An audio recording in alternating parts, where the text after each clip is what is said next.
So welcome to the next in this line of videos of me, Beckman, looking at the players and pairs that have qualified for the World Tour Finals.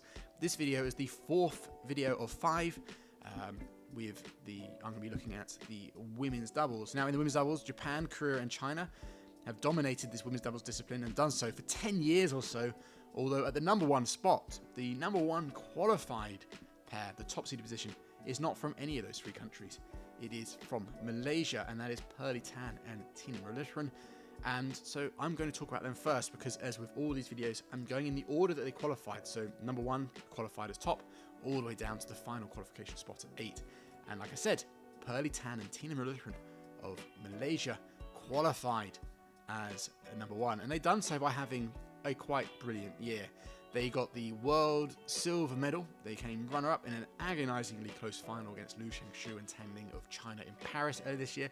They are the world number 2s in the regular world rankings, and they've reached 7 finals and won 3 titles. And that includes their last tournament, the Kumamoto Masters, which I actually felt was quite an important win, because I felt they actually won that tournament without playing their best badminton. They looked still tired. They did admit after the European leg, which was a long and tough leg of tournaments, that they looked tired and they were carrying a few injuries, a few niggles, and they wanted to go back and rest. And so I was quite surprised that they wished to play the Kumamoto Masters, which was only like a week or 2 weeks after that long European leg. And I felt that maybe that was a bit too soon for them to come, but they were still able to win, and they did so, I think, in diminished capacity, in all honesty. And then I think they wisely withdrew, because they were going to play the next week in Australia, but they withdrew, and I thought that was a very wise decision. They are playing the Hsieh Games, which, again, for me, was a little bit interesting, because I thought that all focus would have been on, after that Kumamoto Masters, taking some time off, really recovering, letting the body heal, because we've seen both players heavily strapped in their last few tournaments, and then obviously get a good training block heading into the World Tour Finals. But the Hsieh Games, looking at who's competing, there's some good players in it, but I do think it's going to be, it should be a rather straightforward win for Pearly and Thinaah, and so that could give them that extra bit of competitive match play maybe, or just that little bit of confidence, extra confidence heading into the World Tour Finals. So this will be their 4th time at the World Tour Finals, and they will be looking for their first time to get out the group stages. So yeah, no, this will be their 4th time playing at the World Tour Finals, and a bit similar to Aaron Chan and So Yik, they have yet to get out of the group stages. But I think this is going to be their best opportunity. Now, the draw is going to be play quite a major factor for them. I think they're going to want to avoid one, if not both, of the Chinese pairs, because they're the pairs that they've struggled against. They haven't beaten Lu and Tan at all in 2025. They played them 3 times, although they've had 2 of those matches were incredibly close, both of them being in finals, the World Championships and the Indonesian Open. And they only won their first match this year versus Zhang and Zhang, but have subsequently lost their last 5. So not only I think are those 2 Chinese pairs going to have the home court advantage, and they're both really good pairs, are very consistent, probably 2 of the most consistent pairs on the World Tour this year, but their head-to-heads and the match they played this year do favour the Chinese. And against all the other pairs that are in the World Tour Finals, I think Pearly and Thinaah have a positive head-to-head, or generally do very well against. I haven't checked it for every single pair, so I'm sure someone will correct me if I'm wrong there, but I did check against the Chinese that I know they do struggle a little bit, so I think avoiding them is going to be quite important. But the way they've been playing this year, if they can come in fresher and those injuries are not there, then I think, yes, it could be, we could see a Malaysian women's doubles pair back into a final at a World Tour Finals or Super Series Finals. I don't think that's happened since actually one of their pairs won, when they won back in 2008 and 2009. So it'll be quite a good thing for Malaysian women's doubles. Number 2, Kim Hee-jong and Kong Hee-young of Korea. I was actually a little bit surprised when I saw that they'd qualified as number 2. I thought it would be either of the Chinese pairs, because they've both had great years, but this is a new pair following the Olympics, and the fact they've qualified as second shows they have had a consistent period and start to their partnership. They have reached 7 finals, so it's the same amount of finals as Pearly and Thinaah, so that's a very consistent period. And of those 7, they've won 4 times. They won the Korean Open Super 500, Singapore 750, Orleans Masters Super 300, and the Indonesian Masters Super 500, and obviously 3 runner-ups. On top of this, 2 semi-finals and 3 quarter-finals. They've never lost in the first round and only failed to make the quarters twice, although funnily enough, both those times came at the 2 Super 1000s at the start of the year, the Malaysian Open and All England. But maybe that was because their partnership was still relatively new and fresh. They were still getting used to each other and working out how to play. Obviously, as the years gone on, they've got better and better and better. Kong Hee-young did win the World Tour Finals title in 2021 with Kim So-young, who recently retired. So can she win it again with a new partner? Korean players, especially in the women's doubles, have got a good history of winning with 2 different partners. Lee So-hee's done that. I'm not sure if Shin Seung-chan did it, but could Kong Hee-young do the same? Again, I think they're a very good pair. I think they've also the kind of pair that are a bit of a kryptonite to, I think, one of the Chinese pairs, actually. I think Liu Xingshu and Tan Ning, they've done pretty well against. But they're a pair that, if they fire on all cylinders, I won't say anymore. Moving on, Liu Xingshu and Tan Ning of China. They are the world champions and world number 1s. Now, I think the reason why they are down at 3rd and not 1st is that since the China Open and the Worlds, they have struggled a bit, and I think this is due to an injury. More specifically, at the Arctic Open, Tan Ning injured her back, and so had to withdraw. And I think even when they did play, they withdrew in a few matches, or they were beaten by a few pairs early on. So I think that back injury was something that's quite severe. But looking forward to this World Tour Finals, I think that injury is behind Tan Ning, as she did win the recent China National Games with Wang Dongping. So that shows that the back injury must be pretty much healed. So if they are injury free, then they will certainly be one of the top contenders for gold in Hangzhou, backing up their world title with a World Tour Finals title. Number 4, Jia Yifan and Zhang Shushan. This is another new pair and have kept getting stronger and stronger and stronger.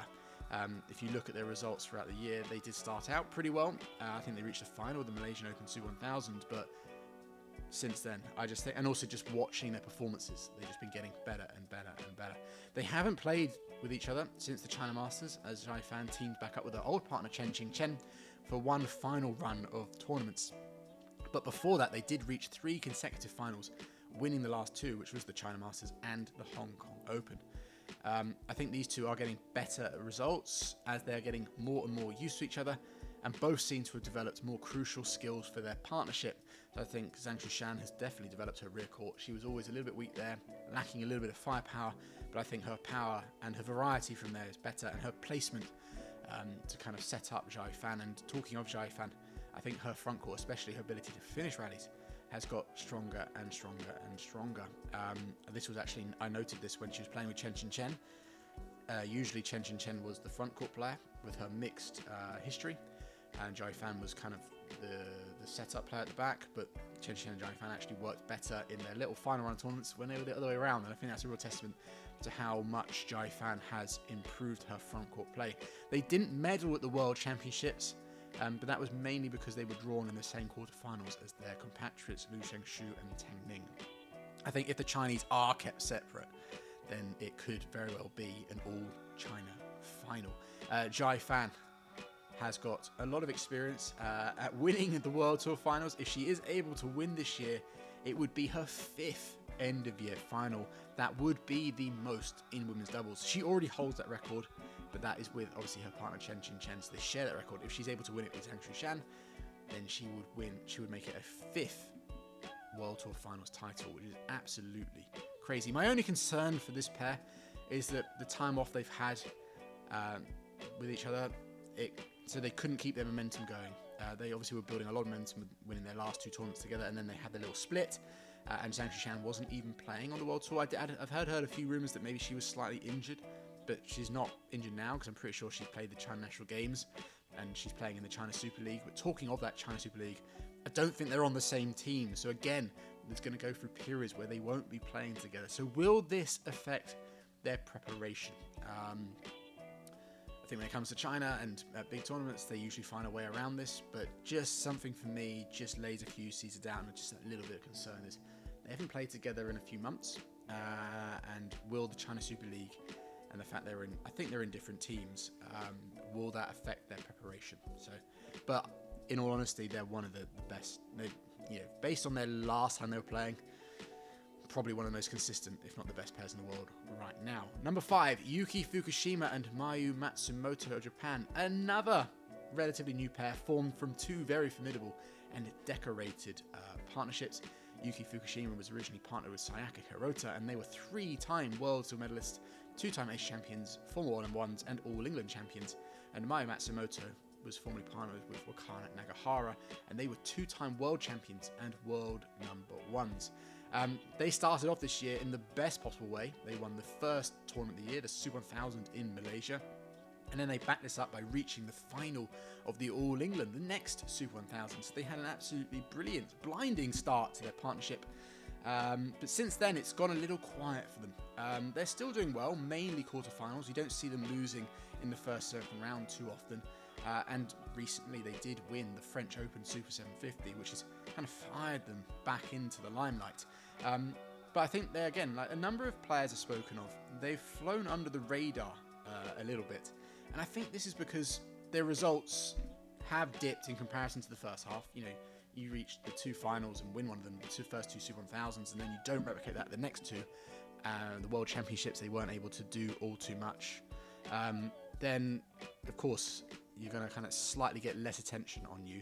And I think another thing is that Japan have had a few new partnerships form in the interim period, with the most pressing example being Shihara Shida and Arisa Igarashi forming their partnership after the World Championships. And I think with Shida and Matsuyama having also done well, and then getting, I think, another World Bronze medal to the limelight, the kind of focus is very easy to kind of like fall into the background if you're not quite. If you get into quarterfinals, that's great, but you need to get into the finals to really kind of take notice of many of the badminton fans, to really be in the limelight, to get spoken about on an amazing show like Beckman's Breakdown. But yeah, no, like they have flown under the radar a little bit, and that's the pairs above them in the World Tour rankings. I think another reason is that, all the pairs I've already spoken of, the number of titles and finals they've been in, they're the ones that have been lapping up, so they're the ones getting majority of the attention. But with that experience, they have also both played an end-of-years final before. Fukushima played it in 2017 and Matsumoto in 2019, although they both lost those finals. So with all their combined experience, the fact they have shown this year that they're capable of getting to the finals and winning titles of the highest level, and the fact that the last tournament, or one of their last tournaments, the French Open Super 750, where they did really, really well, they won it, I think it shows that maybe they're priming themselves to have another good run at these World Tour finals. Next is another Japanese pair, Arin Iwanaga and Ki Nakanishi. It's been a mixed bag, I'd say, for these two. It's either been second rounds of quarterfinals or they reached the final. In fact, they've reached 5 finals this year. The Singapore Open Super 750, and then the Hong Kong, Korea, and Arctic and Kumamoto, which were all Super 500s.